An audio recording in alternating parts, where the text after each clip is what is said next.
Good evening. Welcome back to the Henry Holster Shop. This is episode 29. If you've been looking at the numbering of my recent HolsterLife episodes, apparently I can't count, which is amazing considering I used to be a math teacher. So I'm going to go back and correct the numbers because one's missing and one's doubled up, so we'll get that fixed. But tonight we're talking more about some of the stuff that came up last time, batting a little cleanup there, and then talking about market share in holsters, and how to deal with downtime in your business. But before we get into all that, I do have a tool tip tonight because I didn't have one last time. Hi, Booth. If you are a holster maker, please post your company name in the comments. Hi, John. And please also like and share the feed. Hello, Brandon. Crotac Holsters in the house. So here's the tool tip. Setup blocks. This is a set from Veritas Lee Valley Tools. You can see there on the cover what's included. I'll open it up and show you. I use these all the time for all kinds of general shop stuff where I need small square reference surfaces. So you've got a 1, 2, 3 block. Machinists know this inside and out. We've got a 3/4 by 1/2 inch block, a 1/2 inch by 1/2 inch block, and then a couple of smaller blocks at 1/2 by 1/4, 1/2 by 1/8, and 1/2 by 1/16. These are very useful as shims and measuring blocks anytime I'm trying to get caliper measurements off a gun. There are some times where I can't actually measure the two surfaces that I need to get to with calipers, and you can bump a reference surface like this up against some part of the pistol and then get a read off that face, and it will be the same as getting a read off the face of the part you couldn't reach. That's not a great explanation, but I use these often when I'm miking out dimensions and verifying molds, checking fit, or comparing measurements across a couple different versions of the same model gun. Hello, Jeffrey Thompson. T5 is in the house. I was chuckling about you and your wife talking about my feed last time, and her comment that profit margins and accounting are one of her new favorite things. It's a tremendous asset if you have somebody working in your business who loves numbers and loves accounting. That is a tremendous bonus. Hello, Greg Phillips. Watching you instead of blocking a shield. Well, Greg, why don't you watch me while blocking a shield? There's nothing I'm doing that's so fantastic that you have to watch it. You can listen. Hello, Shane, 252 Holsters in the house. Other bit of business today. So I posted a photo on my Instagram earlier. This is one of my standard appendix holsters with the Texas Black Rifle Co. micro comp on it. And I had been fairly critical of their comp a week or two ago. I had some problems with it on my 17 or on shorter holsters where I was getting some snagging and dragging on this back corner here because it is, you can see right there that the corner of the comp does not match the corner of the Glock slide. Hello, Orion. And so, by the way, this is clear. That's not good. Some holster companies have been having problems with it. Some holster companies have not been having problems with it. Hello, Aaron. BSD Holsters is here. I actually talked to Texas Black Rifle Co. Talked to Matt about it a bit. And this is one of those cases where sometimes accessories don't always play nice with what we want to do in terms of holster design. Roll-in specials are popular and are becoming more popular, so I'm sure that all of you guys are going to, if you haven't run across a pistol with a comp yet, you will in 2017. Hello, Stephen Oliveira.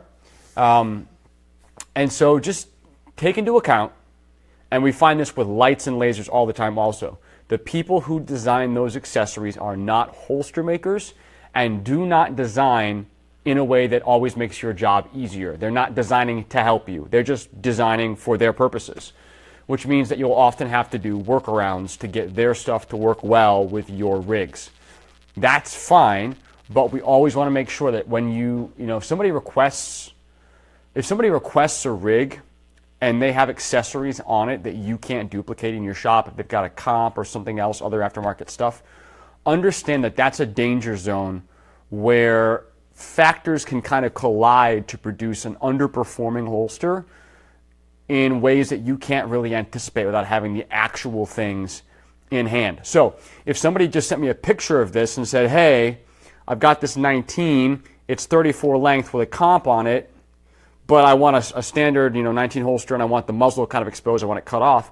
I would have just made the holster and never thought about that back corner catching, because I wouldn't be able to tell if I didn't have it myself in the shop. So whenever you're dealing with accessories, threaded barrels, other things, if you don't have the actual physical thing in hand, understand that can be a danger zone where the product that tests out fine in your shop, once it actually gets sent out into the real world, may not work the way you intended.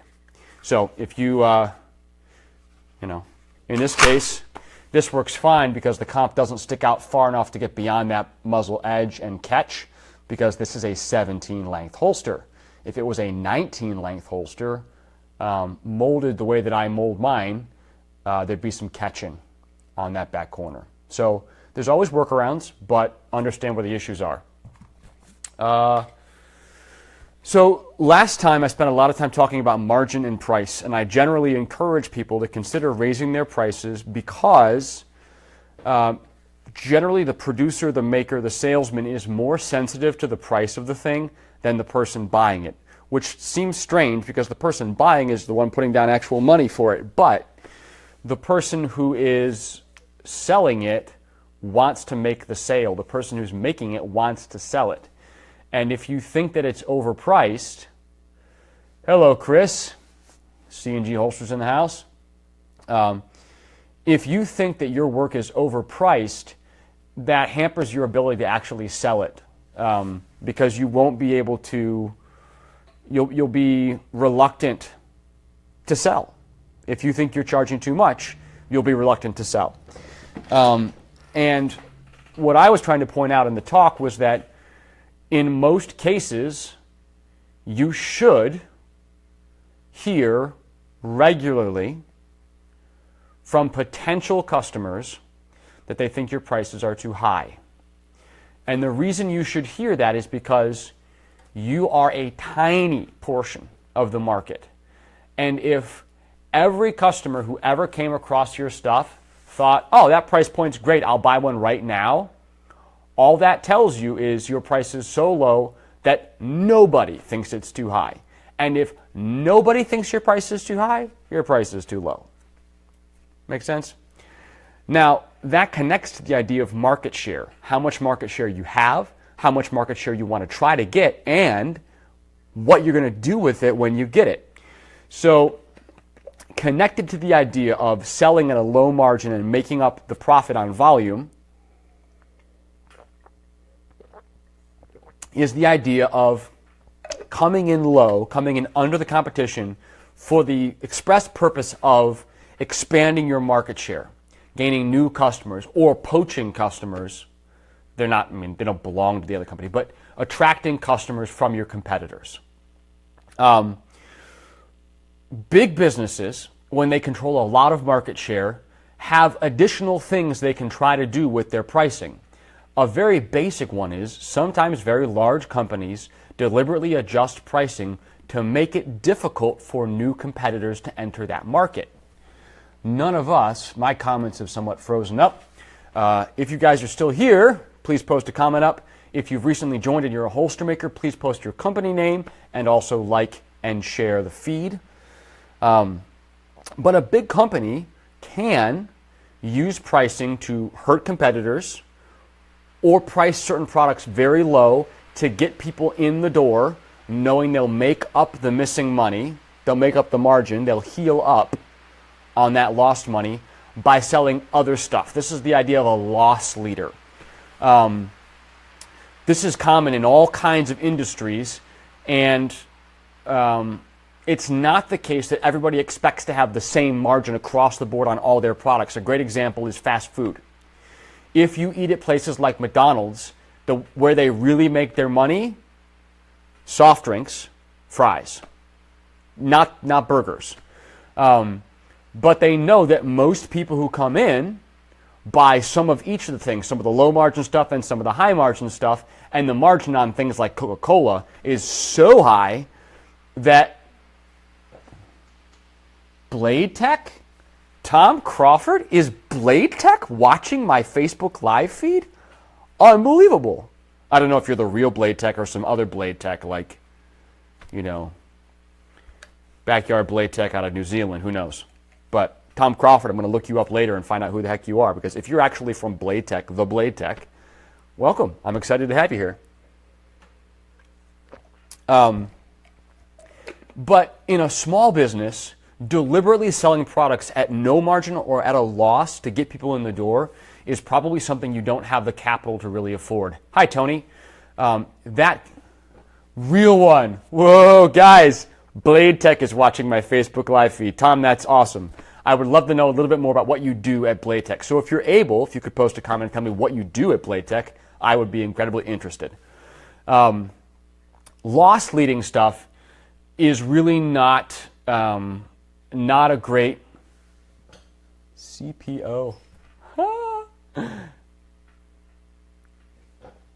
Nick Sags, CPO. Loss leading on products for us, for small businesses, is probably not a safe move just because we don't have the capital and the cash flow.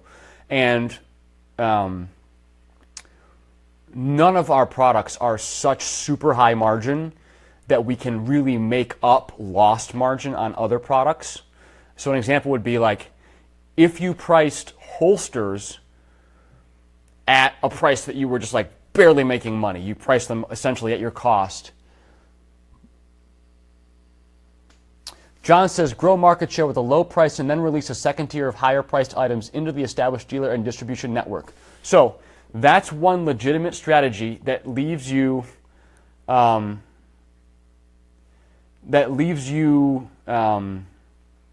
with options for higher margin later on. But still, when we talk about small businesses, one of the biggest things that kills small businesses is cash flow. Typically, you don't have a lot of cash on hand. You don't have big reserves. You don't have a multi-$100,000 line of credit as your backup in case of an emergency. And you need to be making profit on basically everything you sell, because your business isn't big enough and isn't diversified enough. You know, it always boggles my mind when I hear a news report like, you know, Amazon posted annual losses of like X number of $100 million or some crazy big number. Or some huge businesses like they lost $80 million in a quarter. And I realize there's a lot more going on there where they're talking about stock prices and market valuation and a lot of other things aside from cash going in and out. But the idea that a large business could absorb substantial losses and stay in business is just separate from the reality we operate in as small businesses. There's not a lot of safety net for us. And so if you end up giving up too much profitability for the pursuing your goal of gaining market share, you could get to a point where you've got all the market share you want, but you've choked to death on it, and your cash flow can't survive and the business closes. Oftentimes, businesses crash and close at very, very busy times. Like they're not sitting around with nobody coming through the door. They've got lots and lots of sales volume, but they're buffering out. They're running out of cash. They're running out of capital. The work they're doing is not profitable enough at a high enough margin to continue to survive as a business. They're just getting choked out. So I had a little illustration here. I actually got my whiteboard out. So here's the holster market. And here's my market share. I'm being optimistic. This is how I imagine my holster share in the holster market. There we go. You see it? I'll make it a little bigger. I'm being really optimistic.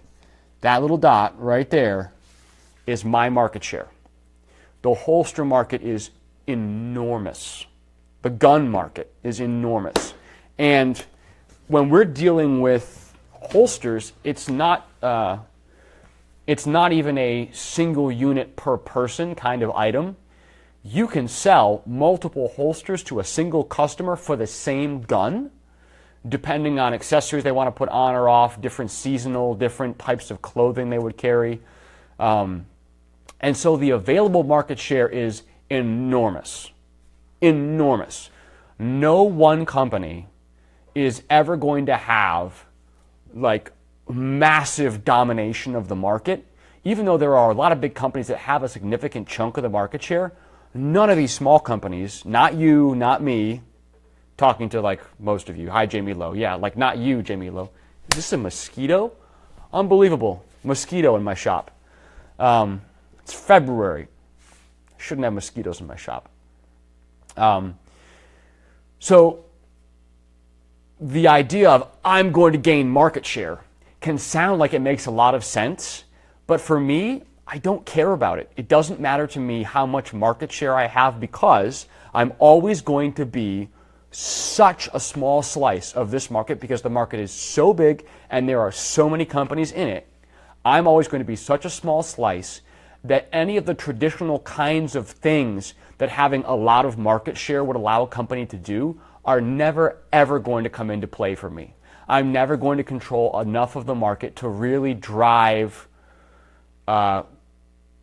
trends in gun purchasing. I'm never going to control enough of the market to, to really throw my weight around and make the market do things in response to me. I don't even sling codex, but these videos are great. Thank you, Nate Perry. I appreciate you watching. And so I'm left looking at a tiny, tiny, tiny slice of a huge pie and deciding what can I do that's profitable, that produces a quality product, that provides tremendous value to my customers in this tiny slice of the market. Like, I do primarily appendix holsters, and I have a limited range of gun models. And so even in the huge market, I'm playing for a tiny slice of a small segment of that large market, which is people who appendix carry Glocks and Smith & Wessons, usually with lights. Like that's my main area of focus. That's a small, small piece of the market. I might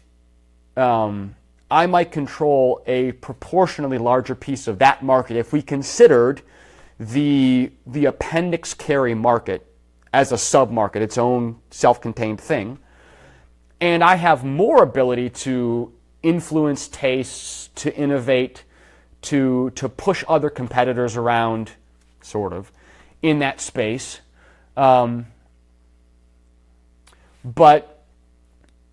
even there, I'm a tiny piece of the market. And there are many other much bigger companies that make appendix holsters and have much more ability to directly influence consumer behavior by what they offer, how they market, what they sell, what price point they're at, all that.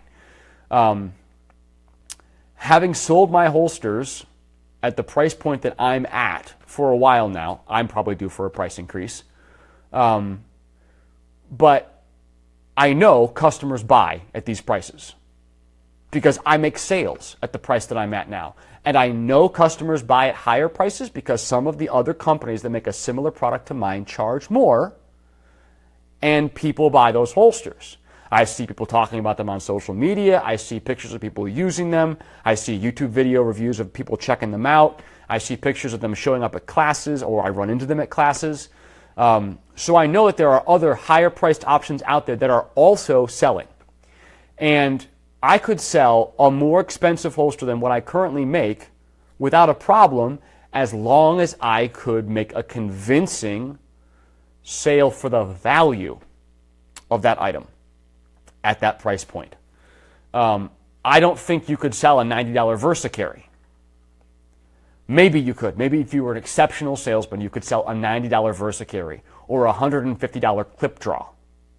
But generally, people understand that something that simple, that offers that little functionality, it is not an overwhelming value proposition that justifies a $150 price tag. So the traditional things that a big company, like when we talk about like mobile phones, that is a market where there are a few major players. Ballistic armor, like ballistic helmets. So I'm good friends with the guys from MTech USA in Martinsville, Indiana. They are a really interesting company. They have the most advanced ballistic helmet on the market today. I don't know if you guys have seen it. It's their Flux helmet. It's boltless, it's fully undercut, it's like 2.25 pounds, fully loaded up with the Wilcox shroud and everything on it. Oh hey, says Mike Anthony. Hello, Roger Perez. So like convincing customers that your matte edges wear better over the life of the holster versus shiny edges, that actually look beat up when used hard. So those kind of things, that's not a real value proposition for most customers. Small cosmetic things about the holster are not as big a deal. Anybody who actually trains hard knows the holster is going to show wear and is not concerned about that. My primary market is not people who buy a holster and put it on once a month to go to a bad part of town. Like, the primary people I sell to are people who carry a gun 7 days a week. Those are most of my customers. And I deliberately design my products for that kind of use. And that's what I use my products for. I carry a gun every single day of the week.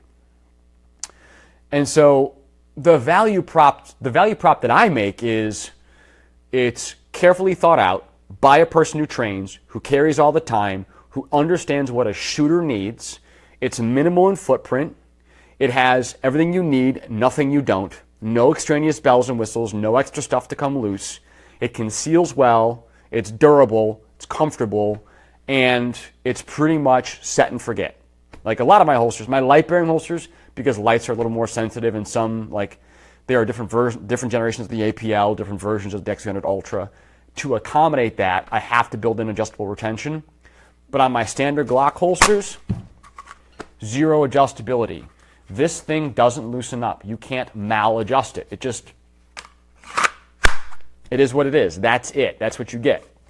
So it's basically just a car it's just a race car. It doesn't have a stereo. It doesn't have cushy heated seats. It just goes.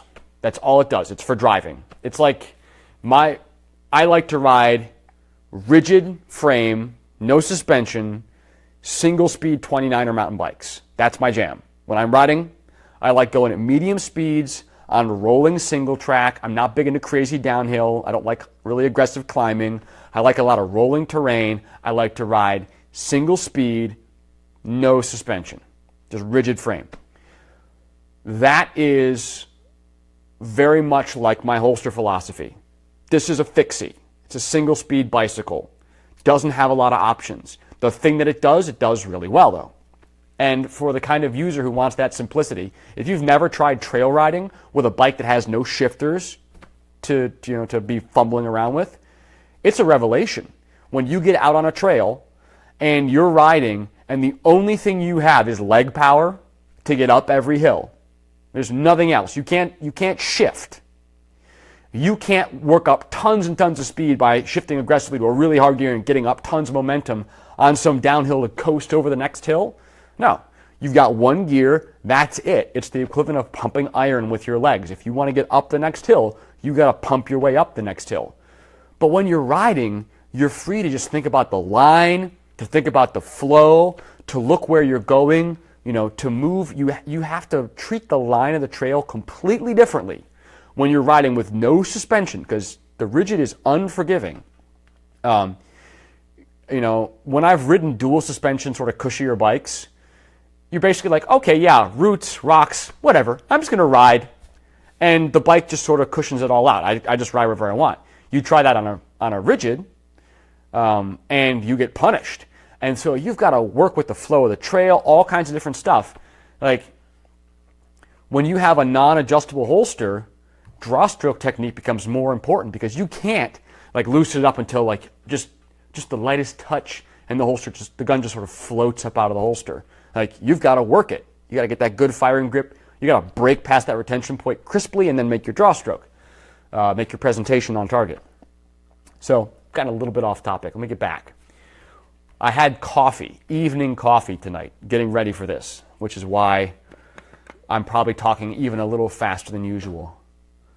Like a pump track bike, Nate. Yeah, it's a lot like a pump track bike. I love simplicity. I like 4-string basses with volume tone. None of this 3-band EQ, none of this crazy stuff. I like non-adjustable retention holsters. I like simple. I like amps that have a volume knob, no EQ, no reverb. The kind of amps I love where it's like, okay, well, I plugged in and I turned it up. That's it. That's what I got. John says, I can tell. Yeah. Evening coffee, it's a dangerous thing. So, the traditional things that a company would do, so the ballistic helmet market and the cell phone market, like there are big players, and there's only a handful of really big players in the phone market. And each of them is really fighting for market share. And they're fighting for different parts of the market. Like when you look at volume of sales,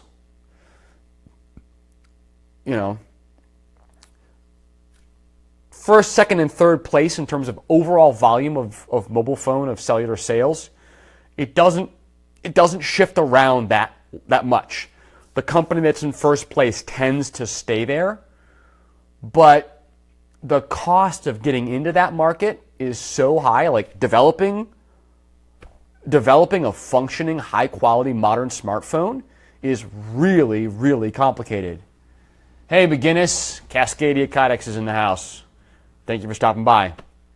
And so if you get market share, like there's much more money involved. Those big companies are really pushing back and forth on each other, knowing each other's specs, knowing each other's capabilities, negotiating contracts with the carriers, doing things to try to establish market position, to establish a consumer impression of being the premium brand. For a long time, Mac was the computer for a lot of designers, graphic designers, and the past 2 iterations of the MacBooks have been so underpowered, relatively, that a lot of guys are jumping ship, and guys who've been using Macs for 10 or 15 years are going over to PC, to Windows-based stuff, because the price to performance ratio just isn't there anymore. It seems like Apple has gone completely in on all mobile, and that their laptop, desktop stuff is kind of an afterthought now. Hello, Chris Johnson. Thank you for stopping by.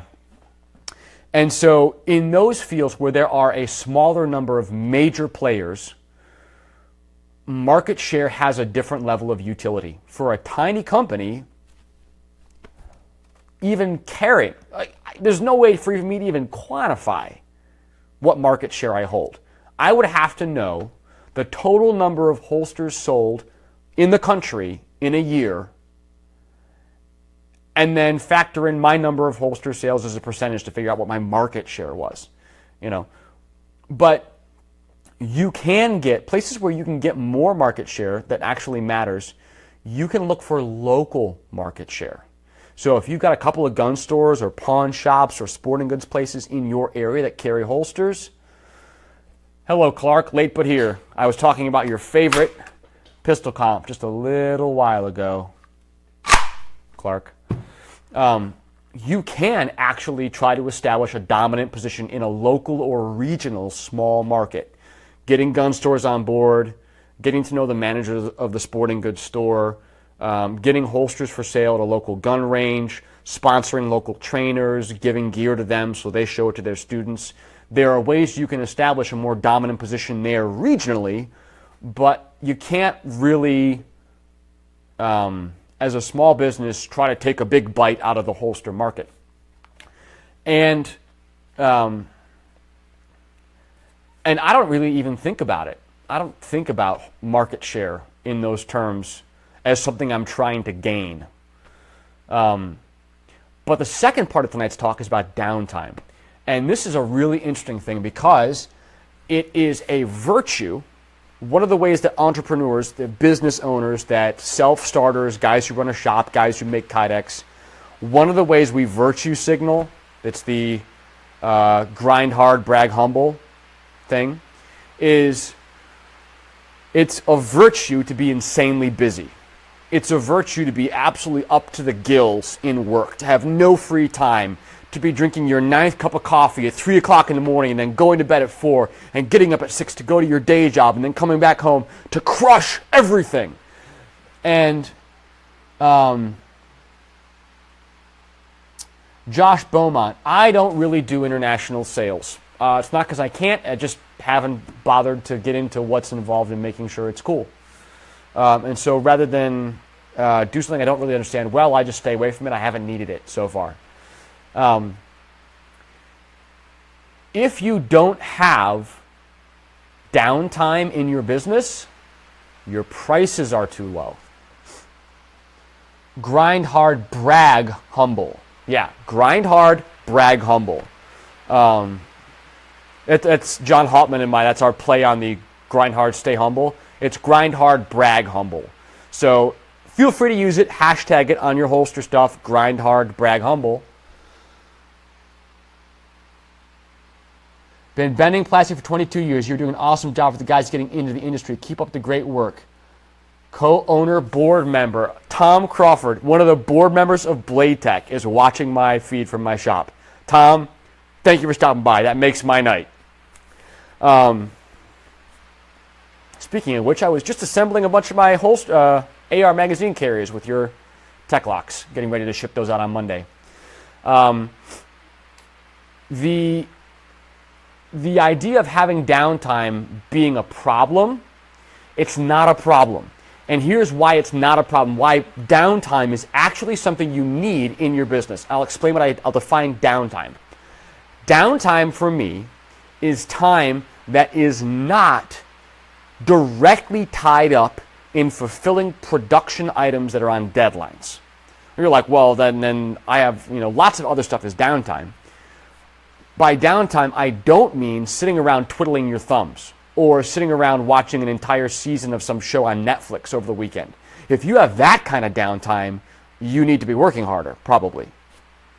But if you're always working in your business, always behind the ball, always trying to stay caught up with your production schedule, and you don't have time allocated weekly to actually work on and improve your business, then you're just letting your business drag you along like a current. You're going where it takes you instead of you deciding where you want to go and going there.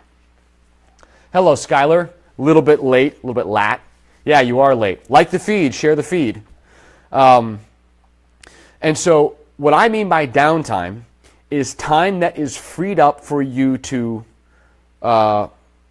brainstorm, prioritize, do some market research, go out and look at new equipment, go visit somebody else's shop, talk to other holster makers.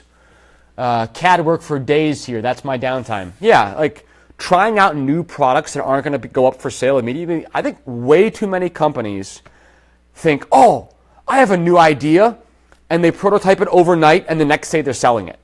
That's not always bad.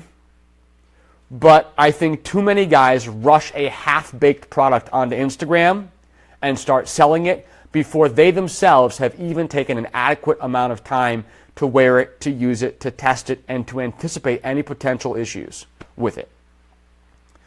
But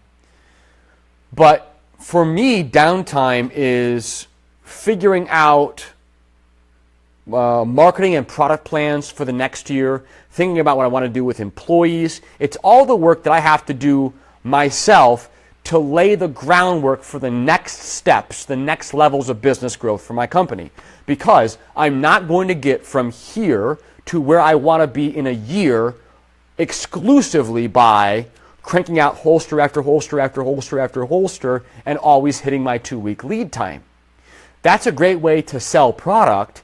That's not a great way to build a healthier, stronger, more capable business over the next 12 months. And so if you have so many sales that you're just slammed keeping up with them and you find you don't have any time to step back, to evaluate the business as it currently stands, to make decisions about serious changes it needs in the near future, and then begin to plan for and execute on those, then the cart before horse, the cart's leading the horse. You need to get back in the driver's seat and be making decisions strategically for your business and building toward them. I prototyped my Wolfpack Appendix for 6 months before releasing it on my website. So somewhere between 2 hours and 6 months is a great window to prototype things in.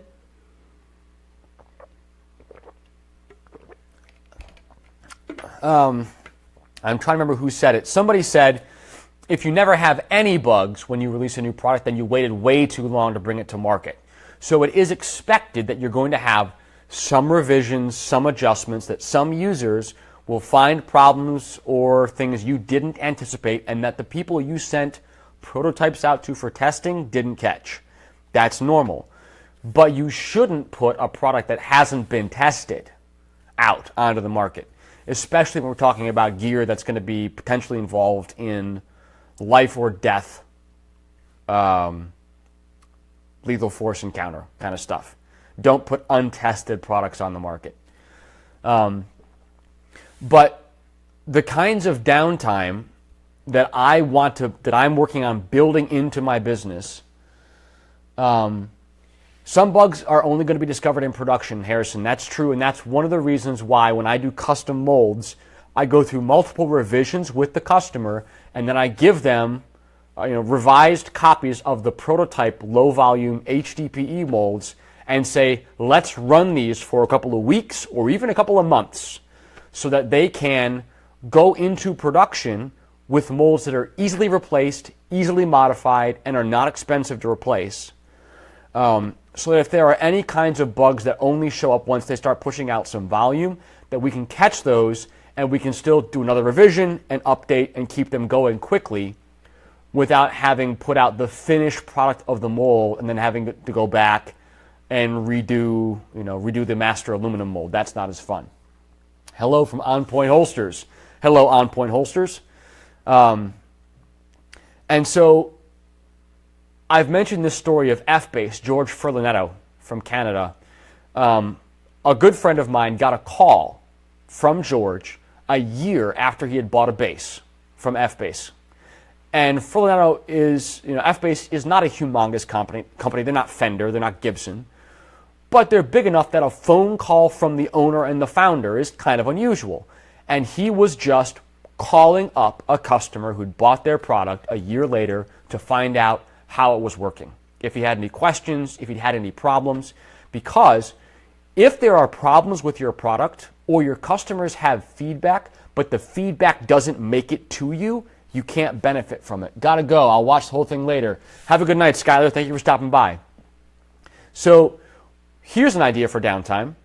When was the last time you turned back the email clock 12 months or 6 months and you sent out a bunch of emails to customers you haven't heard from for a year and asked how the gear is working for them? Just out of the blue. Hey, Jim, just checking up to see how that appendix rig for your Glock 19 with APL is working out for you. Is there anything about it that can be improved? Hope it's still working well for you. Thanks again for your business, Andrew. Include my phone number. Feel free to drop me a line if you have any comments or suggestions or have had any problems. Most big companies never, ever, ever do anything like that. And if they do, it's almost always clearly automated. There's a whole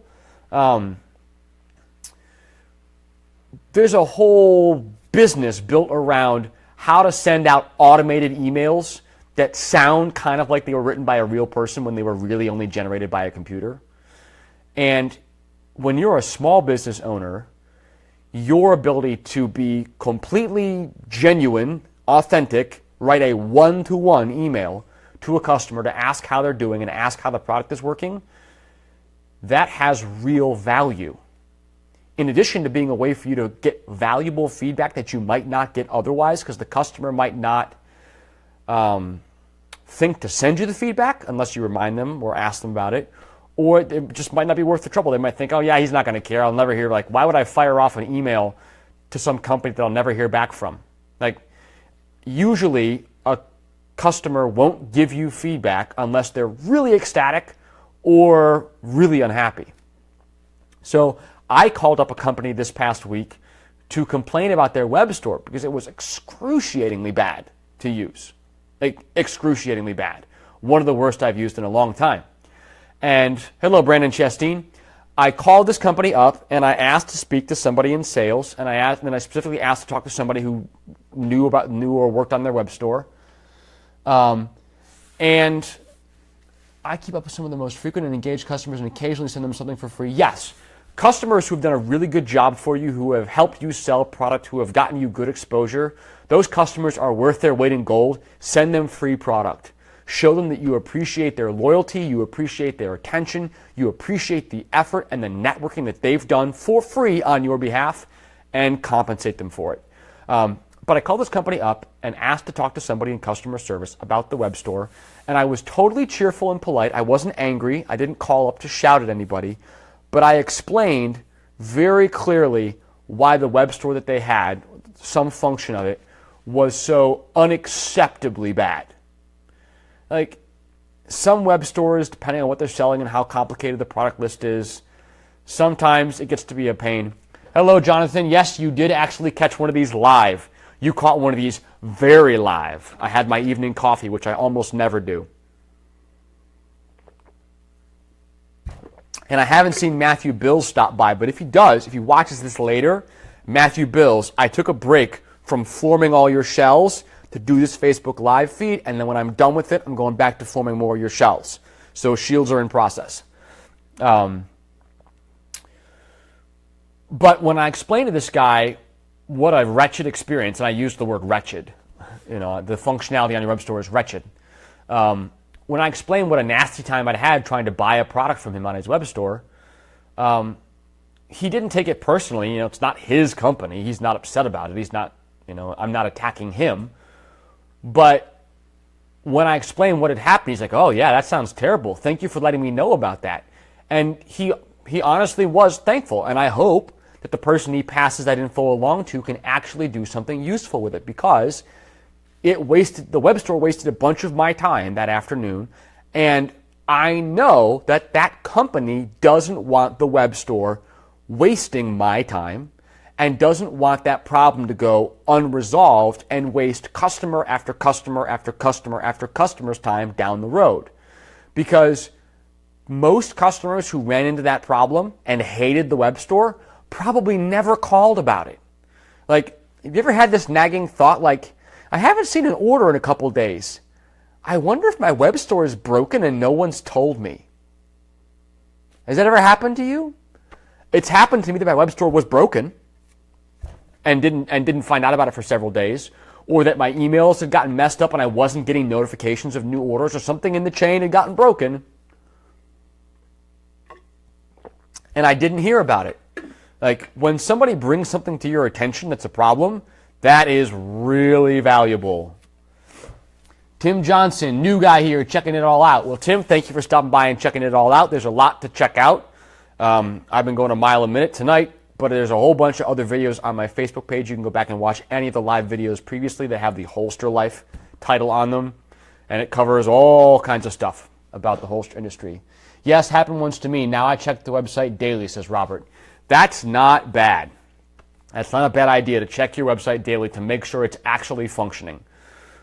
Cases where certain products got glitched up and you couldn't add them to the cart, or pricing was wrong, or certain options that should have worked together couldn't work together.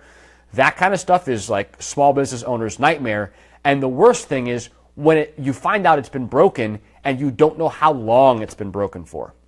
So downtime is time you free up proactively. You set it aside so that you can actually do careful, methodical, thoughtful business improvement.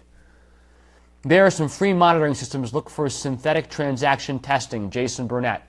That's a useful keyword thing for me to search. I have not ever looked into synthetic transaction testing. I will. Then I'm paranoid after, says John Keller. Yeah, well, as a one-man shop right now, I'm juggling every single ball that's up in the air. If something gets dropped, it's totally on me. If I forget to check on something for weeks or months and something's wrong, that's totally on me. It's nobody else's responsibility. I can't fire some employee for not doing their job. If it goes bad and doesn't get fixed, that's my problem.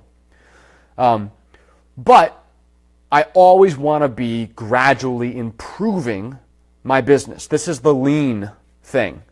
A Lean is a process of ongoing, incremental business development and improvement. That in every level, in the web store, in the product production, in the layout of my shop, in my sourcing materials, in everything I do in the business, I'm always aiming for gradual incremental improvements. Because the sum of 100 small improvements is a major gain. Like, I'm not going to switch plastic suppliers tomorrow and suddenly get my material costs in a holster down by 70%. But if I changed when and how I was buying my supplies, can't tell you how many times I've fired myself. Yeah, Michael, I fire myself sometimes too. Yeah, I'll be walking around shouting, man, you're fired. And then I hire myself back because otherwise I'd have no business. Or I just hire myself back because I've got a soft spot in my heart and I like myself. And I like me, so I hire me back. But building, if I figured out ways to lower my cost of goods in every individual unit by buying smarter, because the quantities you buy they affect your delivery lead time, they affect the price you pay per square foot, they affect how much cash you tie up.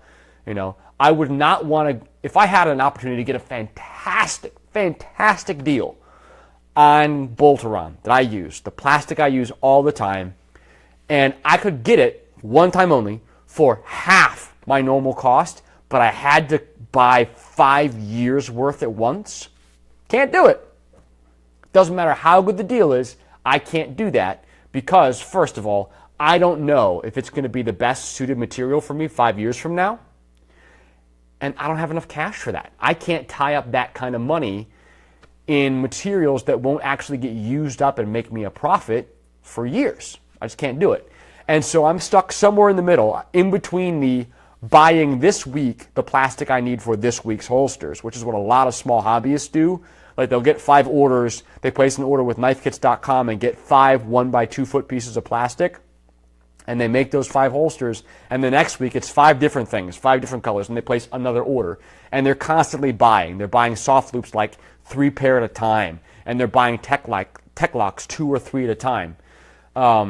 That's a recipe for missing lead times and having problems because the suppliers go out of stock too. Like, nobody has everything 100% in stock all the time. Balls get dropped, and unless you're the one making it, you're always beholden to somebody else's production schedule. Hello, Nate Gallup. I'm sorry to hear about your Instagram page woes. Hopefully you can get that resolved and get your account back.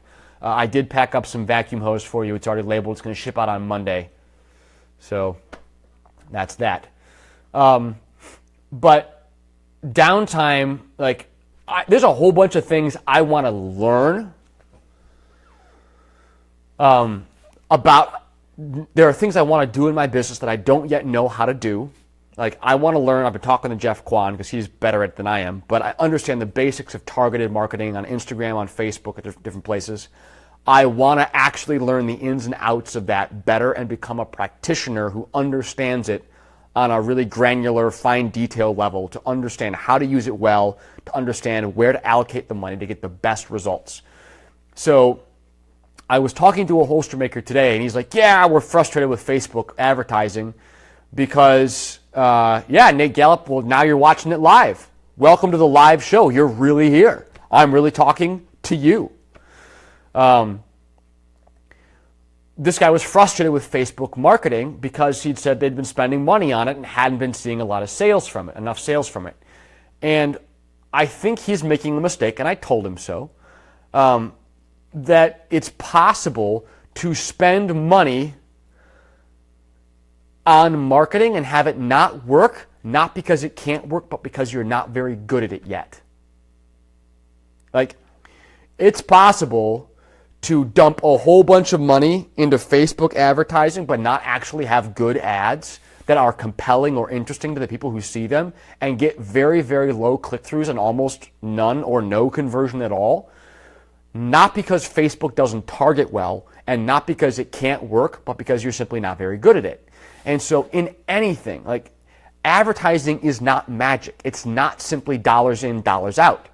The difference between a company that spends $1,000 on Facebook and gets 800 sales and a company that spends $1,000 on Facebook and gets 18 sales can really come down to the skill and the tenacity of the person actually doing the ad work, the person picking the targeting demographics, the person writing the copy, the person shooting the photos, the person following the ad campaign as it rolls and adjusting.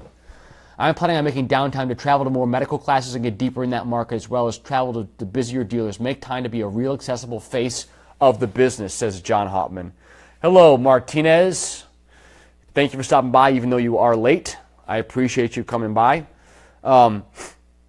There are things you can do as a small business that a big business can't do as easily. You have the ability to establish and build really warm, friendly, personal customer relationships in a way that a big business can't. And setting aside time, you might think like, what is the ROI of looking up email from 6 months or a year ago and emailing customers who haven't spent a dime with me in a year just to find out what they're doing? What's the ROI of that? Please do not overlook the lifetime value and customer acquisition costs when planning your marketing. Yeah, so lifetime value, there's much more involved. There's a lot more involved in successful marketing than one-to-one, this ad produced a conversion. And if you get somebody into your brand, they're into what you offer. Your carry options suit their lifestyle, suit their firearms preferences. You know, the kinds of training you've taken that you design your gear around dovetails with what they've got, and they have the potential to be a long-term client, somebody who's going to buy holsters from you for the next 30 years. Seriously, I have customers right now that if I'm in business 30 years from now, they'll still be my customers.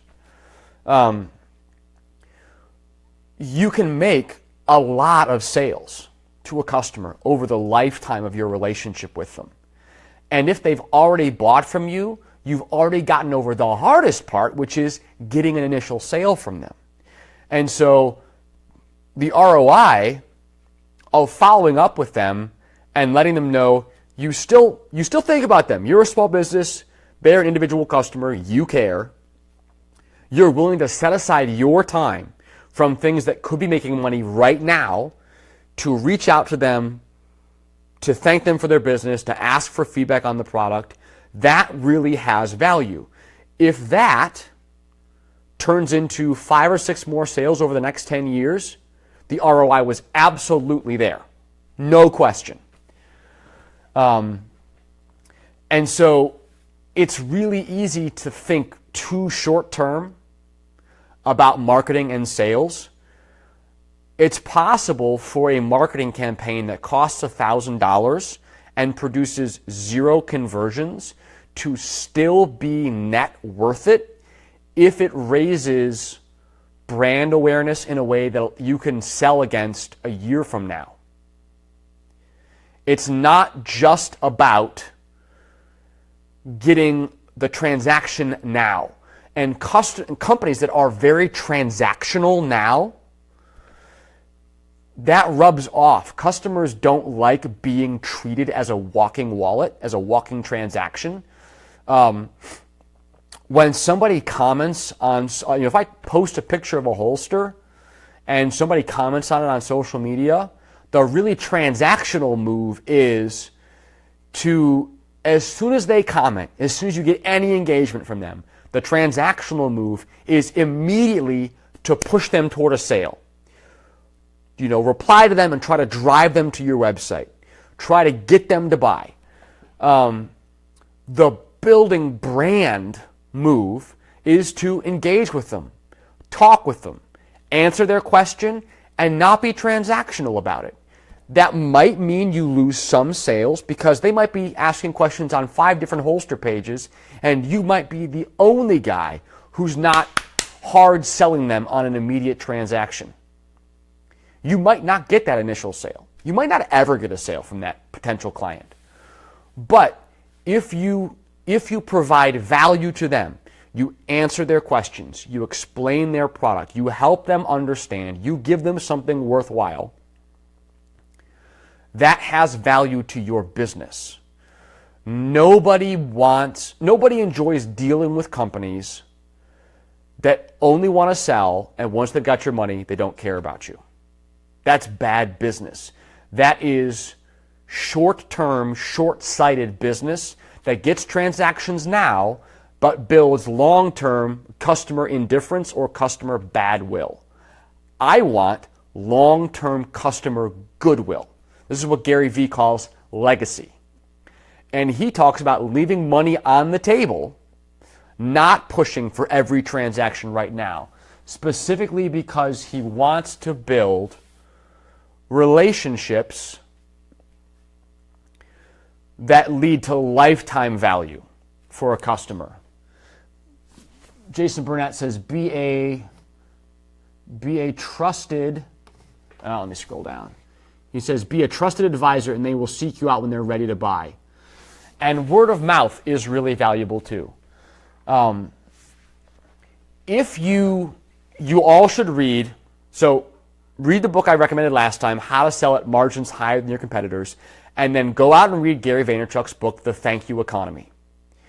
And that model for customer relations and building, it's not really about building viral word of mouth, although his method of customer care can lead and often will lead to viral word of mouth marketing on your behalf by customers who have had a wow experience with your business. But it's easy, just like there are methods and strategies for growth hacking on social media, like, one of the classic ones is the follow back hack, where you, if you've got 5,000 or 10,000 followers on your account and you follow some Joe who's got 120 followers, who'll be like, whoa, somebody big followed me, and he'll usually follow you back. And what some companies do is they follow, and they churn a week later, where they'll follow 1,000 new accounts a week and then drop them all. But usually they will have gotten the follow back, and you don't get notifications about who drops you. And so it's a way for them to sort of like make you think they're interested in you, so you take an interest in them, and then they drop you and move on to the next person. MFCEO podcast is good info too. He shares the same relationship-based business model, says Jason Burnett. I will check that one out. I'm not familiar with that podcast. But growth hacking is not wrong, but I'm more concerned about being genuine than I am about being than growing fast on social media. I would rather have, and companies used to, like, this was, people were buying Facebook likes and buying Instagram likes, and there were several hilarious rounds of Instagram going through and chopping followers off big accounts. Like, some rapper would lose 1.2 million followers overnight because Instagram, ran some algorithms on the back end and figured out that he'd bought them all and just like deleted all those accounts. That kind of thing shows you up as a faker. I would rather have 2,000 really engaged, interested, real people who care about my stuff and who know who I am and actually want to pay attention to my stuff. That is far more valuable to me than 20,000 people who scroll past me. Those big reckonings on Instagram were hilarious. Like, a whole bunch of people who were like killing it on social media had tons of followers. The next day woke up and they got scalped because Instagram could tell and pulled back the curtain and just chopped off their follower counts. That's like getting shown up on Fake Watch Busta. If you guys don't know, on Instagram, Fake Watch Busta, it's hilarious. It's an anonymous account. I don't know who runs it, but the guy is always catching rappers sporting fake watches and fake stuff, primarily fake Rolexes, but fake APs, fake Audemars Piguets, fake Breitlings, all kinds of luxury goods and watches. I'm with you on being genuine, says Brent Smith. So tactics are tactics, and you need to understand tactics and know when to use them and how to use them.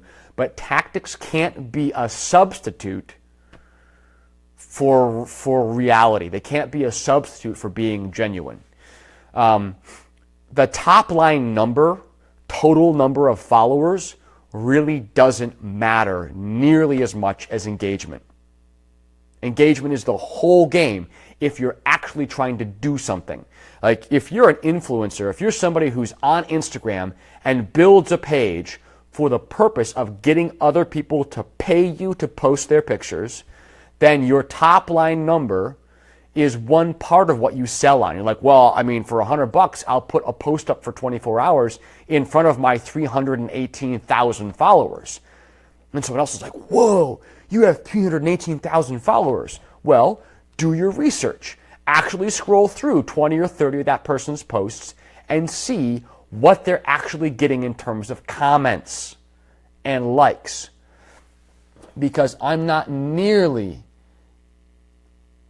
as interested in the total number of followers that a page has as I am interested in the amount of quality engagement they get from the kinds of people I'm looking for. Like, if I'm a company, selling firearms, if I'm an AR-15 company, like, massive customer engagement from other countries where I can't sell doesn't do me any good. And so be savvy about social media marketing, especially influencer marketing. I think, personally, for a business my size with the number of followers I have, that the sweet spot for influencers that I'm willing to give free product to and or spend money on is people in the 20 to 70,000 follower range. Now that's just a rough number, but people who have much bigger accounts than that typically are too expensive for me if they're charging for posts, which they usually are. And people much smaller than that don't have significantly more reach than I have. They may have different reach, but if their reach doesn't overlap with mine, it's probable that they're not communicating with the same people I'm interested in reaching. They could get great engagement, but it could all be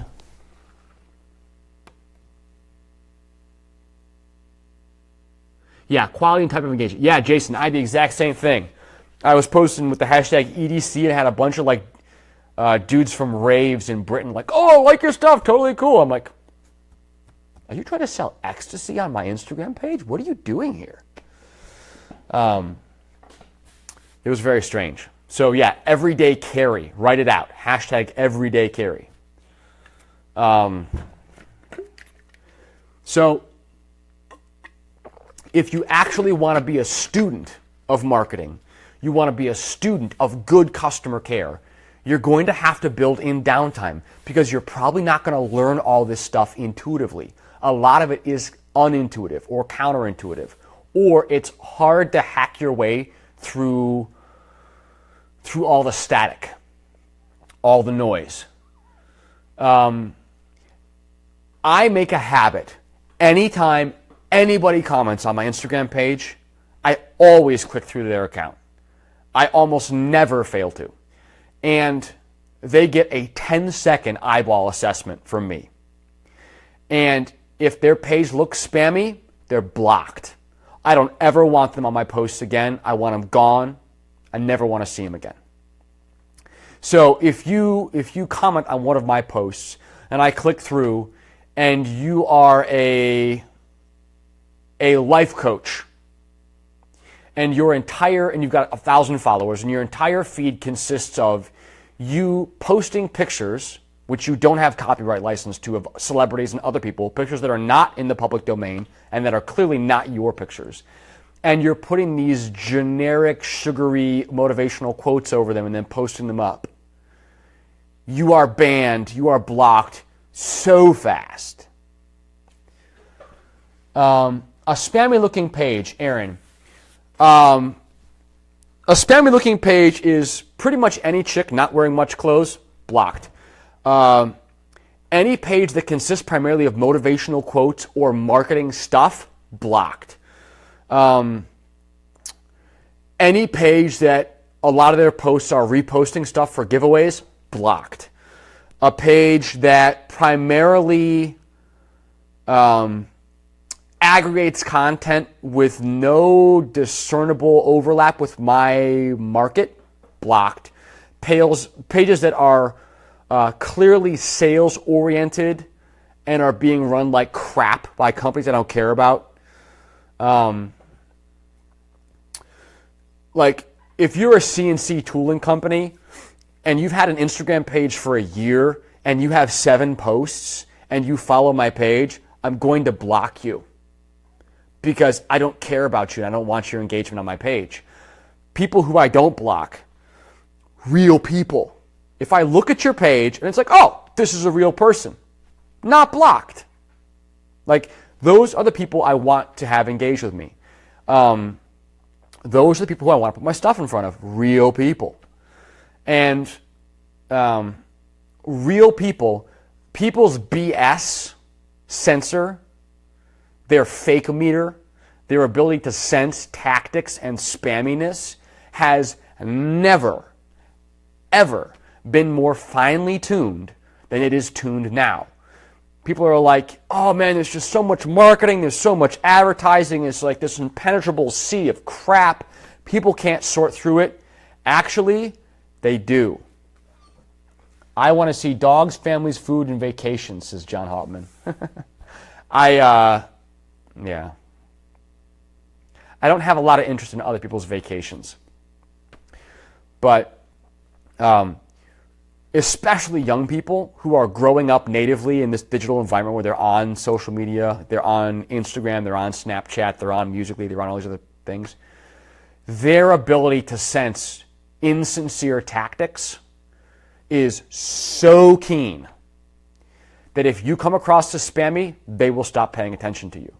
And a lot of comments on Instagram lack any substance. Generic encouragement comments are so common on people's pages, it makes me wonder if they are real comments or bots. Yeah, there's totally bots. If I want to actually elicit engagement back from somebody, I have to leave a comment that shows that I'm a real person. Like, if I publish a post and I'm asking a question like, hey, all you guys out there, what do you think about this new handgun? And somebody's comment is, great job! Exclamation point, 100, star, money sign. Okay? I know they didn't read my post because what they said doesn't connect to what I posted at all on any level. Nothing about what I did was a good job by any metric. And if they post that, blocked. If I get comments and engagement from a person and either their account is spammy or it's clear that the comment they made, they didn't even bother to engage with my thing, blocked. And the extra 5 seconds I spend to block them is totally worth it for me. I will do that analog blocking work over and over and over and over.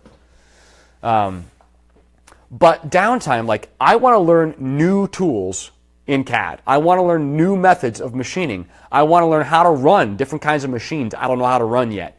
I want to learn how to really streamline a shipping and packing operation. I want to learn how to really take care of my customers. There's tons of things I want to learn. Who cares? Let them comment away. The reason I don't want them commenting on my page is because it's my page. It's like I'm hosting people at my house and somebody is wandering around my party, blabbering nonsense, not listening to anybody. Okay? It's rude. If somebody posts crap, I delete their comment and block them. And if people come to my page, I want real engagement. I am not about impressing people with numbers by having crap on my page. If I had, a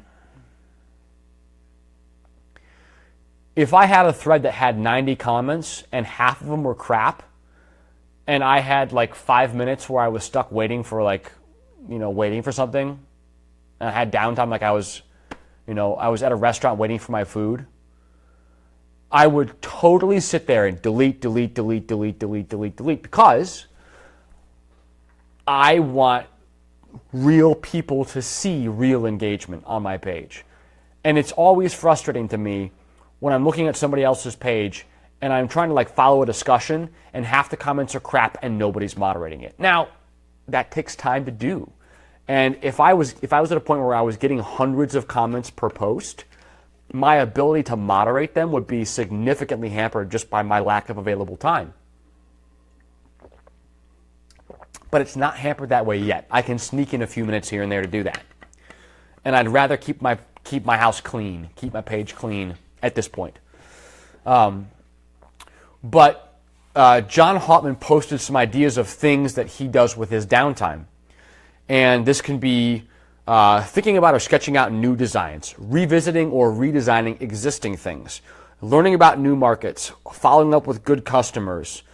It can be self-education, going out and watching YouTube videos about how to actually run Facebook ads well, understanding how to do targeted marketing, getting an idea what kind of return you should expect to see on a well-targeted, well-marketed ad.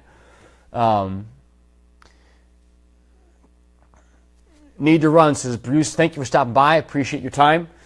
You should have running lists of things like I need to clean out my shop. There's a whole bunch of stuff I need to throw away. I need to keep my floors swept. I need to go through my existing tools, my end mills, all the stuff for my CNC, find out what's missing, find out what I'm running low on, just keeping track of the stuff that I need for the shop to run. Do I have enough sandpaper, drums for my sanders? Do I have enough sanding belts? Do I have enough bandsaw blades? Do I have oil for my vacuum pumps? Do I have spare vacuum hose? Do I have a spare vacuum pump? All the things that go into actually running the business and keeping it running with the minimal amount of downtime. I'm all about planned downtime. Unplanned downtime sucks. When machinery breaks, when you run out of some critical supply you didn't realize you were low on, or you go to reorder some piece of hardware you need a lot of and your supplier is out and so you're just stuck for weeks, that kind of downtime is no fun at all. None at all. When I'm sick, I read. Earlier this week, I was sick. And so for pretty much a day and a half, I didn't set foot in the shop. I read almost 2 whole books in that day and a half because I could sit and drink tea and read. I didn't have enough energy to hustle around the shop and do stuff, but I want to make every minute that I have available count. If I'm awake, I want to be learning, I want to be working, I want to be doing something important. If I'm not out here in the shop learning and working, I want to be spending time with my family, loving my kids, spending time with my wife. I want the time that I spend to matter. And building in some downtime so that I can learn new things, gain new skills, improve existing parts of my business, and not just keep doing everything the same way I've always been doing it. That's a critical part of me getting to where I want to get. Building the business I want to build. And there's sort of a give and take to this. I talked about the lifetime value of customers. I talked about legacy and wanting to build a brand that is respected, that is liked, that people trust, that's not spammy, that has a reputation for fantastic products and equally fantastic customer service and customer care. But I need to make sales. If I don't have revenue, if I'm not making money, I don't have a business anymore. And so those two things are in tension. I have to balance them. I can't spend 100% of my time providing care to existing customers and not building product that has to go out on lead times. Otherwise, I go out of business. So I have to have sales. I have to be making revenue goals now. I have to be selling at enough of a margin to keep the business profitable. But I also want to be planning for where I want my business to be in 10 years. This is not at all a structured, written out, formal business plan. I don't believe in formal, structured, 10-page, typed up business plans. I think they're generally crap. And for a business like mine, a business my size, for big businesses, if you're going to spend $100 million developing a new market in some new part of the world and building a new factory, yes, obviously you have to plan. There's a lot of planning involved.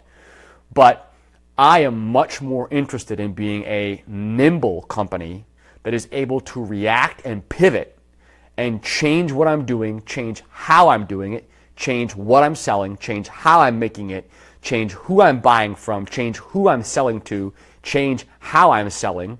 That's jumping on new social media. That's working with influencers in my arena. It could be new trainers, new competition shooters, people who are coming up who aren't real well known now but will be a year from now. I want to be flexible enough and nimble enough to be able to react to those things as I see them and move on them quickly. And so for that reason, a 5-year business plan is completely worthless to me. I have no idea, no ability at all to predict the things I'll be responding to 4 to 5 years from now. What guns will be on the market, what will have changed about gun control laws in the country, what will have changed about, maybe there'll be reciprocity. I have no way of factoring in all the different things that will impact the day-to-day, week-to-week decisions of my business that far out. And so any time that I would spend creating detailed plans now for those things in the future would be utterly wasted. Whatever is going to happen, it will definitely not be what I've written down in my business plan. Guaranteed. And so I don't spend any time writing long-term business plans. They are useless to me. I have long-term business goals, but those are strategic goals, and those are destinations. Those are not day-to-day operational planning kind of things. I don't have a specific number of employees that I want to have. I don't have a specific kind of building or a specific number of machines I want to have. I do have goals in terms of how the business will work, generally what size it'll be. And I usually keep my revenue goals, my gross sales, about a year out. Like I know what I sold in 2016. I know what I'm shooting for in 2017. I have an idea what I'll be shooting for in 2018 based on the rate of growth that I've seen in my business in the past 2 years. But so many other factors come into play that what I'm actually going to be doing in terms of sales 2 years from now, I can't predict. The market is very volatile. And it's a huge market. Like, it's not just that the market could change, but I could see a new opportunity to move into some other part of the market. Like, you guys know I bought some RMRs. I've got a CNC mill. Guess what? I'm going to start cutting some slides. Whether I'm going to start doing that commercially is a completely different question. I think that market is pretty saturated. There's nobody really local to me who's doing it. And so there might be some local market, but how much local market do I really want to get into doing that kind of gunsmithing? And I have zero interest, less than zero, in doing Cerakoting. No desire. None at all. And so there are new markets I could get into, new kinds of products I could develop, new ways of selling, new platforms for selling that I could get into. And I have to set aside some downtime to taste what's out there and what's happening so I can know where to go next and know what I need to react to. So that always involves trading off some production time that could be making me dollars now and investing it in learning things that will position me to be in better shape to do business in 2 months, in 6 months, in a year. And in order to continually make those kinds of investments, you have to cultivate patience. I fully intend to be in business 10 years from now. That intention could change, but at this point, I fully intend to be in business, profitable, with multiple employees in a different space than this 10 years from now. What exactly it'll look like, I have no idea. What my family will look like, I don't know. All those things are remain to be seen. And I can impact some of them, I can react to some of them, and some of them I have absolutely no control over. And if I'm impatient and I'm trying to hustle too many sales now, if I'm too aggressive, if I'm too transactional, if I'm too focused on production now and I'm not making the investments that equip me to be at the front edge of the pack a year from now, then what I'll find is I'll have a brief point at the edge and then I'll fall back. And the people who are consistently investing to stay on that edge will pull further and further away from me and I will not be able to catch up. And so taking time away from money-producing activities to do long tail kind of stuff that won't pay off for a year or more is a critical part of building a successful business long term, but it's not immediately satisfying. One of the ways you can help cover those costs, so that downtime, is find ways to make better margins now. It can be change how you buy your supplies. It can be change your quality standards so you can produce the product with less labor. Forget the glossed edges.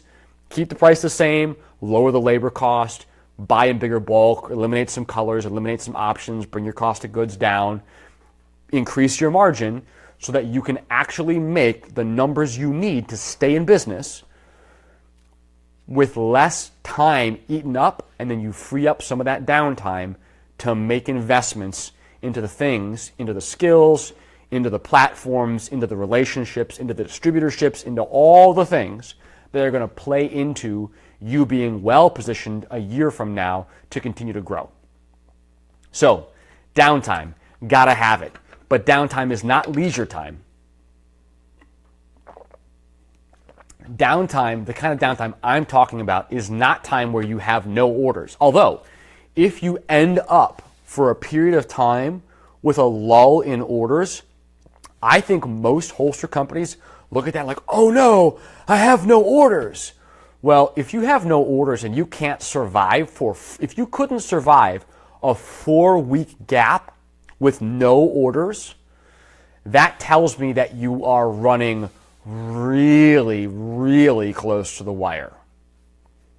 Like, if 4 weeks of no new orders was a financial pitfall you could not survive, then your business is not financially healthy. It's not robust. But if I had downtime, like if I had a period of time where for a little while I didn't have any orders, in some ways I would look at that as a tremendous opportunity, because that would be undivided time and attention to focus on improving my business, revving it up, so when the orders come back in, I hit the ground running. I might use it to update my molds. I might use it to rearrange my shop, buy new equipment, learn how to use it, build some inventory, learn about marketing, all the things I'd need to do so that when I get back down and I'm running, I'm at a higher speed immediately. So I always want to be like,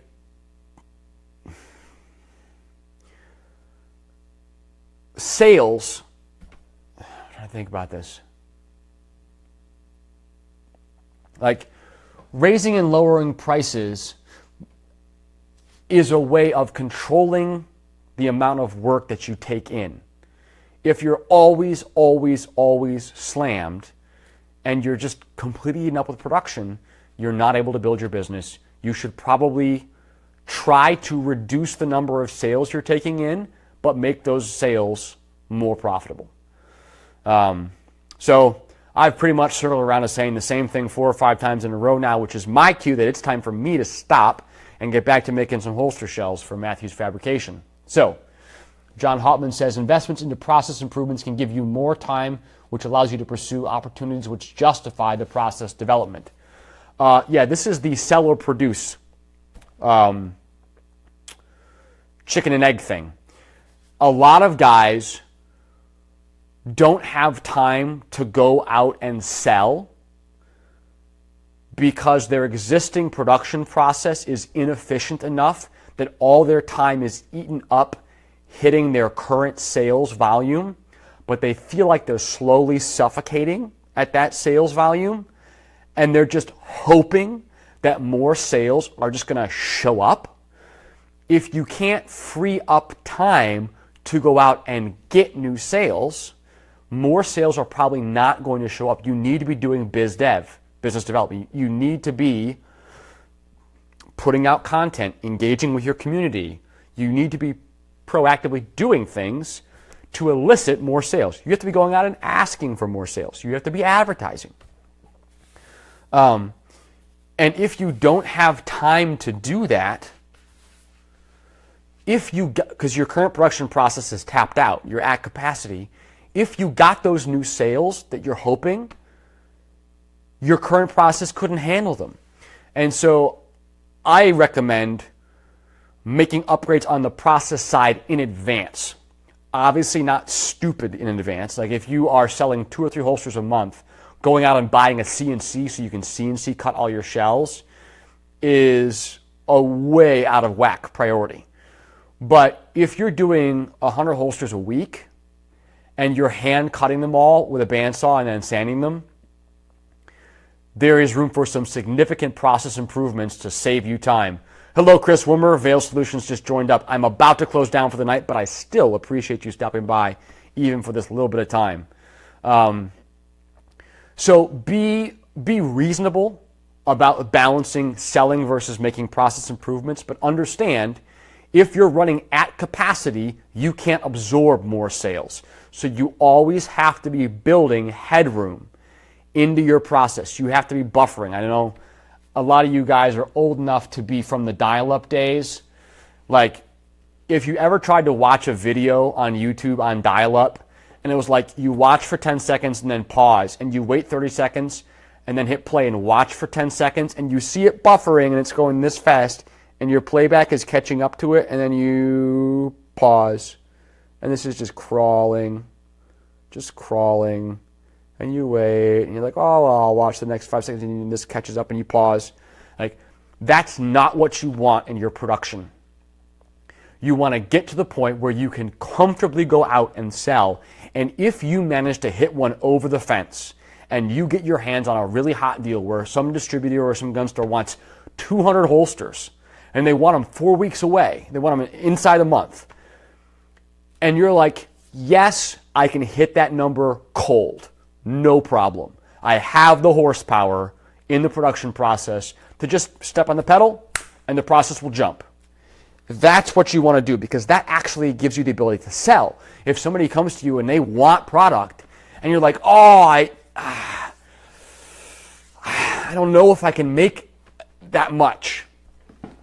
What you're clearly communicating to them is that your business is on the brink of being totally tapped out. Like, it's not encouraging to try to buy from somebody who's not really able to make the sale, to fulfill what you need, to get you what you need in the time frame you need it. So I always recommend trying to stay ahead of the curve. If your capacity is 80% tapped out, then you should be looking really hard at process improvements. If your process is more than 80% tapped out, then you absolutely have to look into process improvements yesterday. Because the only way you can grow is by increasing that capacity. If you need money to increase that capacity, raise your prices. If you need time to improve that capacity, you need to just manually do things in your shop, raise your prices. And then you can afford to take more time away to make those process improvements. All right. Thank you guys very much for stopping by. I'm going to fire the mill back up and make some more parts and then call it a night once the coffee wears off. I'm hoping to be back at it either Monday or Tuesday evening, so keep an eye on my Instagram page for an announcement about when the next Facebook Live feed will be. I'm going to be trying to finish up that book on lean for dummies because there's a lot of good stuff in there, but I don't have a firm enough handle on all of it to give a thorough overview in one of these videos, but I definitely want to do it soon. As always, I will go through and answer in the comments any questions I did not have a chance to answer here in the video, so I appreciate your time and attention in your comments and questions. If you have any topics or specific detailed questions that you want me to address, I would love to answer specific detailed questions for people on these kind of feeds. I think that would be a great way for me to show you how I see the things I'm talking about tying into real life business decisions. So if you have specific questions, hit me up in email or send me a text, 812-369-2266. It's my personal cell phone. I answer. And ask me those questions. And I will start answering more of those specific questions at the front end of the Facebook Live feeds. So that's it for tonight. Thank you very much. Appreciate your time. Have a great night, guys.